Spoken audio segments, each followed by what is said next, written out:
Hi everyone, and welcome to the Week 1 discussion. I want to take a few minutes to go over this week's discussion so that you can be successful in not only this discussion but your future ones as well. For each discussion you'll find the discussion expectations, a discussion prompt, and the grading rubric. I'm going to take a minute to go over the grading rubric so that we fully understand how you can earn full participation points. You can see we have multiple areas of criteria here that you are graded on. For each one, you can earn different amounts of points based on your post. The first criteria is responsiveness to discussion assignment prompt. To earn full points, all components of the prompt must be addressed in the initial post. So this means if the prompt has several questions, you need to answer all of them in your initial post. The next criteria is application of assigned readings and materials. To earn full points, you need to make meaningful connection between your readings, materials, personal reflection, current events, etc. This means that you need to bring in information from the information you've read during the week, a personal experience, a current event in the news, or something to relate that back to the discussion prompt. The next criteria is generates engagement within the discussion.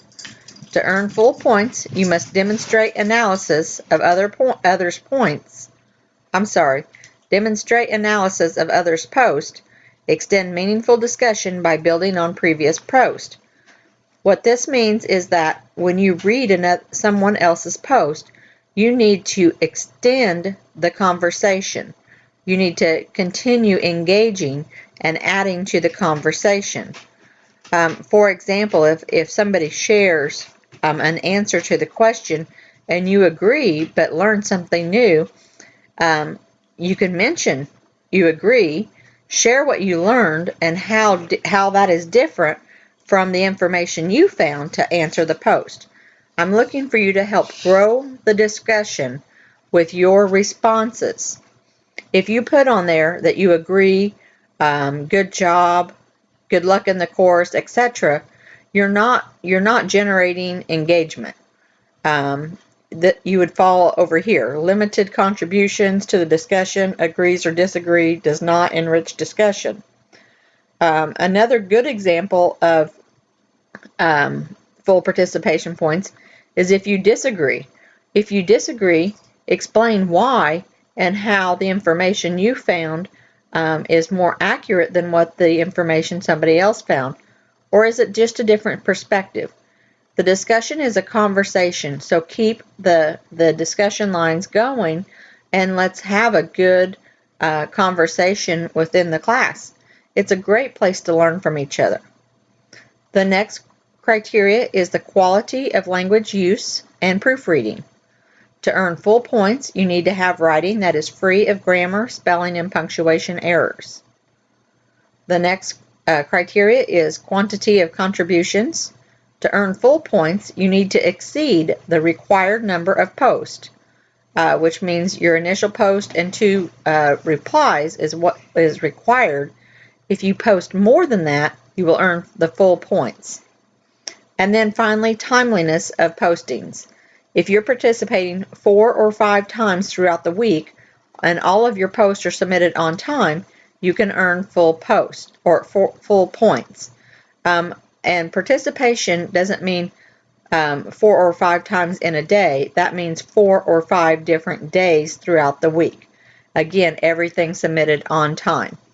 So you can see to earn full points, you need to post at least 4 times on at least 4 different days to earn those maximum points. Let's look at the discussion prompt for this week.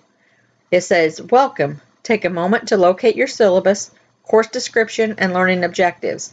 Then answer the following questions in your initial discussion post. So remember, responsiveness, that all components are answered in your initial post. The questions are, what is your name and your work experience? And then, in your opinion, what topics in the course will be most interesting to learn about and why? So you need to answer all of those questions in your initial post. And there's a note here. The syllabus is found inside the Getting Started area on the course menu. So take time to read your syllabus and the course description and the learning objectives and use that information to discuss about the topics in the course, which one's going to be most interesting to learn about, and why.